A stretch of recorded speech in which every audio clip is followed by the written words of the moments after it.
Good morning.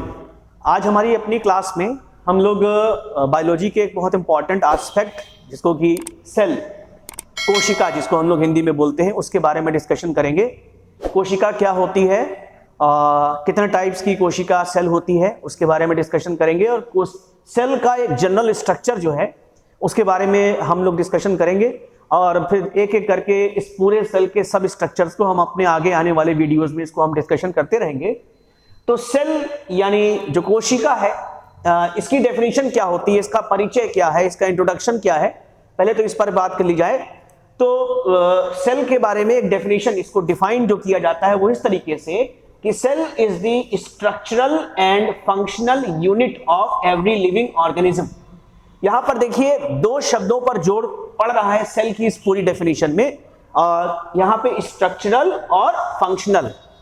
तो cell जो है, इस पूरी डेफिनेशन का ये मतलब है कि जो सेल होती है वो जितने भी लिविंग ऑर्गेनिजम्स हैं, नॉन लिविंग की बात अलग है, जितने भी लिविंग ऑर्गेनिजम्स हैं उन सभी लिविंग ऑर्गेनिजम्स की सेल जो है वो स्ट्रक्चरल यूनिट और फंक्शनल यूनिट होती है। यूनिट मतलब इकाई, वो छोटी से छोटी वस्तु, वो छोटी से छोटी चीज जो आपस में जुड़ करके एक बड़ी वस्तु का, एक बड़े स्ट्रक्चर का निर्माण कर ले, फॉर्मेशन कर ले।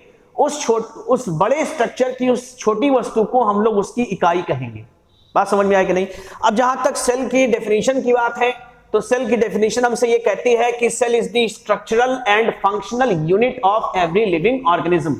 इस पूरी डेफिनेशन को अगर हम प्रूव करें कि आखिर क्यों सेल को हम लिविंग ऑर्गेनिजम्स की स्ट्रक्चरल यूनिट कहा करते हैं, या फिर क्यों हम सेल को किसी लिविंग ऑर्गेनिज्म की फंक्शनल यूनिट कहते हैं, इसका क्या प्रूफ है? ये तो डेफिनेशन में लिखा हुआ है, लेकिन इसको आप कैसे प्रूव करेंगे? तो इधर देखिए, अगर लिविंग ऑर्गेनिज्म की स्ट्रक्चरल यूनिट है सेल, तो किस प्रकार से ये स्ट्रक्चरल यूनिट है उसको इधर देखिए। देखिए क्या होता है कि अगर कोई एक सेल है, ठीक है ना, आप सभी जानते हैं कि सेल में सेल डिवीजन होती है, माइटोटिक डिवीजन और मियोटिक डिवीजन, माइटोसिस और मियोसिस। सेल डिवाइड करते हैं, 1 से 2 सेल बना, 2 से 4 सेल बना। तो होता यह है कि सेल आफ्टर डिवाइडिंग, सेल कई सारे सेल्स का फॉर्मेशन कर लेता है, और जब सेल कई सारे हो जाते हैं तो उन सभी सेल्स का एक वेल डिफाइंड, सारे सेल्स एग्रीगेट होकर के, सारे सेल्स इकट्ठा होकर के एक वेल डिफाइंड ग्रुप बना लेते हैं। नाउ सेल का जो ये ग्रुप है, इस ग्रुप को हम लोग कहते हैं टिश्यू। हमारे बॉडी में बहुत तरीके के टिश्यूज होते हैं, 4 बेसिक टाइप के टिश्यूज होते हैं: epithelial tissue, connective tissue, muscular tissue और नर्वस टिश्यू। तो एक सेल थी और वो सेल जब डिवाइड हुई तो डिवाइड करके उसने हजारों सेल्स का फॉर्मेशन किया। वो सिमिलर और डिसिमिलर यानी एक समान या भिन्न प्रकार की जितनी भी सेल्स थी वो सब इकट्ठा हो गई, इकट्ठा होकर एग्रीगेट हो गई, और एग्रीगेट होकर के उन्होंने एक वेल डिफाइंड ग्रुप बना लिया, तो इस टिश्यू का फॉर्मेशन हो पाया। अब क्या होता है, देखिए इधर कि कई सारे टिश्यूज मिल गए, कई सारे टिश्यूज का एक ग्रुप बन गया। तो जब टिश्यू का ग्रुप बनता है तो उससे एक नए स्ट्रक्चर का फॉर्मेशन होता है जिसको कि आप ऑर्गन कहते हो। हमारे बॉडी ऑर्गन, हिंदी में इसको अंग कहा जाता है। ह्यूमन बॉडी का सबसे लार्जेस्ट ऑर्गन जो है वो स्किन है। स्किन के अलावा हमारा लीवर हो गया, हमारा पैनक्रियाज हो गया, इस तरीके से हमारे बॉडी में कई सारे ऑर्गन होते हैं। लीवर को ही देख लिया, पैनक्रियाज को ही देख लीजिए आप। पैनक्रियाज में 2 तरीके के टिश्यूज जो है वो वहां पे रहते हैं। 90% पैनक्रियाज का जो है वो एक्सोक्राइन होता है, जिसमें एक्सोक्राइन सेल्स होते हैं जो कि पैनक्रियाटिक जूस का सिक्रेशन करते हैं। 10% जो पैनक्रियाज है वो इंडोक्राइन सेल्स का बना होता है, जिसमें 3 तरीके के सेल्स होते हैं: अल्फा, बीटा और गामा सेल्स। अल्फा सेल जो है वो ग्लूकागॉन हार्मोन का सिक्रेशन करता है, बीटा सेल जो है वो इंसुलिन हार्मोन का सिक्रेशन करता है, ठीक है, और जो गामा सेल्स हैं वो सोमैटोस्टैटिन हार्मोन का सिक्रेशन करते हैं। तो ओवरऑल अगर हम एक पैनक्रियाज को देखते हैं तो हमें ये दिखाई देता है कि उस पैनक्रियाज के अंदर 2 अलग अलग टाइप के सेल्स का ग्रुप है। एक्सोक्राइन जो कि 90% है, मैक्सिमम पार्ट जो है एक्सोक्राइन सेल्स होते हैं उस पैनक्रियाज के अंदर, और 10% जो है वो इंडोक्राइन सेल्स का बना। दोनों पार्ट का, एक्सोक्राइन पार्ट का या इंडोक्राइन पार्ट का अपना अलग अलग फंक्शन है। जहां एक्सोक्राइन पार्ट जो है पैंक्रियाज का, वो पैंक्रियाटिक जूस रिलीज करता है जो हमारे फूड के डाइजेशन में बहुत इंपॉर्टेंट रोल प्ले करता है। इंडोक्राइन पार्ट जो है वो इंसुलिन, ग्लूकागॉन और सोमैटोस्टेटिन हार्मोन को सिक्रीट करके हमारे बॉडी की कई सारी मेटाबॉलिक एक्टिविटीज को कंट्रोल करता है। जैसे इंसुलिन हार्मोन हमारे ब्लड के शुगर लेवल को कंट्रोल करता है। तो कोई भी ऑर्गन होगा तो उस ऑर्गन का, प्लांट्स में ही एग्जांपल देख लीजिए, प्लांट्स में जाइलम और फ्लेम जो कॉम्प्लेक्स टिश्यू होते हैं प्लांट्स के, जाइलम और फ्लेम, तो उनमें आप ये देखेंगे कि अगर जाइलम है तो उसमें 4 अलग अलग टाइप के सेल्स होते हैं। वेसल्स होता है, ट्रैकीड्स होते हैं, जाइलम पेरेन्काइमा और जाइलम फाइबर। ये 4 तरीके के सेल्स मिलकर के ग्रुप में आ गए तो जाइलम टिश्यू का फॉर्मेशन हो गया। उसी तरीके से अगर आप फ्लेम की बात करेंगे, फ्लेम भी प्लांट्स का एक कॉम्प्लेक्स टिश्यू है। उस कॉम्प्लेक्स टिश्यू में भी 4 तरीके के सेल्स होते हैं। सीव ट्यूब्स हो गया, कंपेनियन सेल हो गया, फ्लेम पेरेन्काइमा हो गया, फ्लेम फाइबर हो गया। तो कोई एक टिश्यू है, उस टिश्यू के अंदर एक तरीके के सेल्स भी हो सकते हैं जिनका फंक्शन और स्ट्रक्चर सेम हो सकता है, आइडेंटिकल हो सकता है, और उस टिश्यू के अंदर डिफरेंट टाइप्स के सेल्स भी हो सकते हैं जिनका स्ट्रक्चर और फंक्शन जो है वो डिफरेंट भी हो सकता है। तो सेल जब डिवाइड किया तो टिश्यू बना, कई सारे टिश्यू जब एसिमिलेट हुए, एग्रीगेट हुए तो ऑर्गन का फॉर्मेशन हो गया। फिर होता यह है कि कई सारे ऑर्गन जब इकट्ठा हो जाते हैं, कोऑर्डिनेट करने लगते हैं, एक पार्ट में आ जाते हैं, तो ऑर्गन से फिर ऑर्गन सिस्टम बन जाता है। ऑर्गन सिस्टम बनता है हमारे बॉडी के अंदर। बहुत तरीके के सिस्टम फंक्शनल है, अप्रोक्सीमेटली 10 बेसिक टाइप के, 10 बेसिक टाइप के सिस्टम्स हमारे बॉडी के अंदर फंक्शन कर रहे हैं, जिसमें नर्वस सिस्टम हो गया, रेस्पिरेटरी सिस्टम हो गया, स्केलेटल सिस्टम हो गया, कार्डियोवैस्कुलर सिस्टम हो गया। तो कई सारे ऑर्गन्स मिलकर के ऑर्गन सिस्टम्स का फॉर्मेशन करते हैं। फिर ये सारे ऑर्गन सिस्टम जो है वो एक कोऑर्डिनेटेड मैनर में फंक्शन करके, वर्क करके पूरी बॉडी के अस्तित्व को, उसके होमियोस्टैसिस को बनाए रखते हैं। ठीक है ना। तो आप इधर देखिए कि किस प्रकार से हम एक सेल को किसी भी लिविंग ऑर्गेनिज्म की स्ट्रक्चरल यूनिट कह सकते हैं। जैसे कोई एक बड़ी बिल्डिंग होती है तो उस बिल्डिंग को बनाने के लिए ब्रिक्स की, ईंटों की जरूरत पड़ती है। एक ईंट को दूसरे को तीसरे से, इस तरीके से हजारों ईंट जोड़ करके एक दीवार बनाई जाती है। कई दीवारें बनने से एक रूम बन जाता है, कई रूम बनने से उस बिल्डिंग का एक फ्लोर बन जाता है, कई फ्लोर बनने से पूरी की पूरी एक बिल्डिंग जो है वो प्रिपेयर हो जाती है, वो तैयार होती है। ठीक है ना। तो उस पूरी एक बड़ी सी बिल्डिंग की वो छोटी से छोटी जो इकाई है, छोटी से छोटी जो वो यूनिट है, जिससे कि उस पूरी इतनी बड़ी बिल्डिंग का फॉर्मेशन हो पाया है, वो क्या है? वो ब्रिक्स है। ठीक उसी तरीके से किसी भी living organism, whether it is plant और एनिमल, उस एनिमल की जो सूक्ष्मतम से सूक्ष्मतम स्मॉलेस्ट वो यूनिट, जिससे कि पूरी बॉडी के हर एक पार्ट, हर एक सिस्टम, हर एक ऑर्गन, हर एक टिश्यू बना है, वो किसका बना हुआ है? सेल का ही बना हुआ है। ठीक है ना। तो अगर सेल नहीं होता तो टिश्यू नहीं बन पाते, टिश्यू अगर नहीं होते तो ऑर्गन्स किस तरीके से बनते, और अगर ऑर्गन्स नहीं होंगे तो ऑर्गन सिस्टम्स नहीं बन पाएंगे, और अगर ऑर्गन सिस्टम नहीं बन पाएंगे तो पूरी बॉडी का अस्तित्व जो है वो सामने नहीं आ पाएगा। इस प्रकार से हम ये कह सकते हैं कि जो सेल्स होती हैं वो, ये डेफिनेशन में ये बाकायदा यहां पर इस तरीके से प्रूफ हो जाता है कि जो सेल्स होती हैं वो बॉडी की क्या होती है? स्ट्रक्चरल यूनिट होती है। अब हम बात कर लेते हैं कि इस सेल को हम लोग बॉडी की फंक्शनल यूनिट क्यों कहते हैं। तो वो उसका जवाब ये है कि देखिए, हमारे बॉडी के अंदर बहुत सारी मेटाबॉलिक एक्टिविटीज चलती रहती है, मेटाबॉलिज्म चलता रहता है। लिविंग बॉडी अगर है, लिविंग ऑर्गेनिज्म की लिविंग बॉडी है, तो उसके अंदर उसका अपना खुद का मेटाबॉलिज्म होगा। सेल का भी अपना खुद का एक मेटाबॉलिज्म होता है। ठीक है।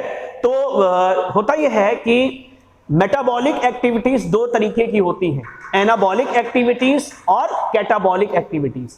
एनाबॉलिक एक्टिविटीज जो हैं वो निर्माणकारी प्रक्रियाएं होती हैं। These are the formative activities. किसी न किसी छोटे छोटे मॉलिक्यूल्स को जोड़ करके एक नए मॉलिक्यूल का फॉर्मेशन होता है।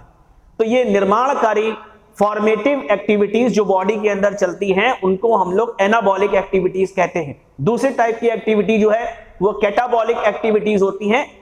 बॉडी के अंदर होने वाली जितनी भी डिग्रेडेटिव, जिसको आप विघटनकारी एक्टिविटीज कहते हैं, वो आती हैं सब कैटाबॉलिक एक्टिविटीज के रूप में, है ना। और अब देखिए, किसी भी बॉडी के अंदर ये एनाबॉलिक और कैटाबॉलिक एक्टिविटी का अगर सम टोटल हो जाए या सम टोटल कर दिया जाए। कहने का मतलब यह है कि सारी एनाबॉलिक एक्टिविटीज और सारी कैटाबॉलिक एक्टिविटीज को अगर साथ ले आया जाए तो बॉडी का पूरा मेटाबॉलिज्म बन जाता है। मेटाबॉलिक एक्टिविटीज को करवाने के लिए, मेटाबॉलिक एक्टिविटी बॉडी के सारे फंक्शन, मेटाबॉलिक एक्टिविटीज कहने का मतलब ये बॉडी की सारी फंक्शनल एक्टिविटीज को करवाने के लिए, एटीपी का फॉर्मेशन हो गया, प्रोटीन सिंथेसिस हो गई, फॉर्मेशन हुआ, सिंथेसिस हुई, तो ये एनाबॉलिक एक्टिविटीज है। एटीपी सेल में, माइटोकॉन्ड्रिया में एटीपी बनता है, ठीक है ना, तो ये तो एनाबॉलिक एक्टिविटी हो गई। लेकिन सेल के एक कॉर्नर पर जहां एटीपी बन रहा है उसी समय साइमल्टेनियसली सेल के किसी दूसरे कॉर्नर पर उस बने हुए एटीपी को डिग्रेड करके एनर्जी निकाली जा रही है, और उस एनर्जी का यूज करते हुए उसी समय किसी थर्ड कॉर्नर पर प्रोटीन की सिंथेसिस हो रही है। तो देखिए एटीपी की सिंथेसिस हुई, एनाबॉलिक एक्टिविटी, वो एटीपी बाहर गया, सेल के सेकंड कॉर्नर पे गया जहां उस एटीपी का डिग्रेडेशन हुआ, कैटाबॉलिक एक्टिविटी। एटीपी के डिग्रेडेशन की वजह से जो एनर्जी निकली वो सेल के थर्ड कॉर्नर पे गई जहां प्रोटीन की सिंथेसिस हुई, अगेन एनाबॉलिक एक्टिविटी।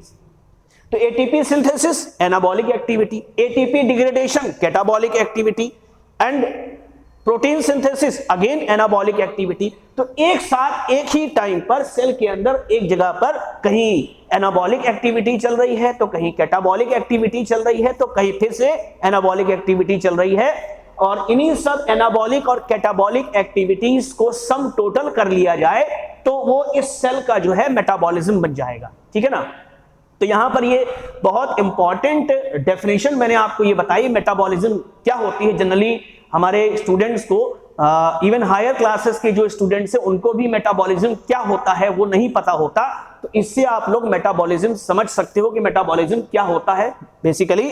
तो मेटाबॉलिक एक्टिविटीज को परफॉर्म कराने के लिए एनर्जी के साथ साथ जितने भी और एसेंशियली रिक्वायर्ड सब्सटेंसेस होते हैं, एंजाइम्स हो गया, प्रोटीन्स हो गया, इन सारे एनाबॉलिज्म और कैटाबॉलिक एक्टिविटीज को करवाने के लिए सारे रिक्वायर्ड सब्सटेंसेस विथ एनर्जी वो कहां से प्रोड्यूस होते हैं? सेल के अंदर से प्रोड्यूस होते हैं। तो अगर हमारा सेल जो है वो सारी एक्टिविटीज को करवाने के लिए उन सारे रिक्वायर्ड सब्सटेंसेस को बनाना बंद कर देगा तो हमारे बॉडी की सारी फंक्शनल एक्टिविटीज जो है वो रुक जाएंगी। एंजाइम प्रोडक्शन रुक जाएगा, प्रोटीन सिंथेसिस रुक जाएगी, एटीपी का प्रोडक्शन रुक जाएगा, ठीक है ना। और फिर अगर ये सारी चीजें नहीं बनेंगी सेल के थ्रू, सेल के अंदर से बन के नहीं आएंगी, तो हमारा मेटाबॉलिज्म जो फंक्शनल एक्टिविटीज है वो रुक जाएंगी। That's why we can say that कि cell also act as the functional unit of every living organism. आप खुद यहां पे देख लीजिए कि एनर्जी जो है वो सेल के अंदर बनती है। प्लांट सेल की जहां तक बात करें, प्लांट सेल फोटोसिंथेसिस करते हैं, तो कहां होती है? प्लांट सेल में फोटोसिंथेसिस भी सेल के अंदर होती है, क्योंकि प्लांट सेल के साइटोप्लाज्म में एक सेल ऑर्गेनली प्रेजेंट होता है जिसको आप क्लोरोप्लास्ट कहते हो। उसी क्लोरोप्लास्ट के अंदर क्लोरोफिल होता है। तो सोलर एनर्जी, फोटोन एनर्जी के फॉर्म में जब सोलर एनर्जी पड़ती है उन क्लोरोफिल मॉलिक्यूल्स पर, तभी कहीं जाकर के फोटोसिंथेसिस की लाइट रिएक्शन जो है वो स्टार्ट होती है। तो अगर प्लांट सेल नहीं होगा, प्लांट सेल का साइटोप्लाज्म और उस साइटोप्लाज्म में अगर क्लोरोप्लास्ट नहीं होगा तो फिर फोटोसिंथेसिस कहां हो पाएगी प्लांट सेल्स के अंदर, ठीक है ना। तो इस प्रकार से हम इस पूरे चीजों से ये मतलब निकाल सकते हैं अपना कि सेल जो है वो किसी भी लिविंग ऑर्गेनिज्म की स्ट्रक्चरल और फंक्शनल यूनिट होती है।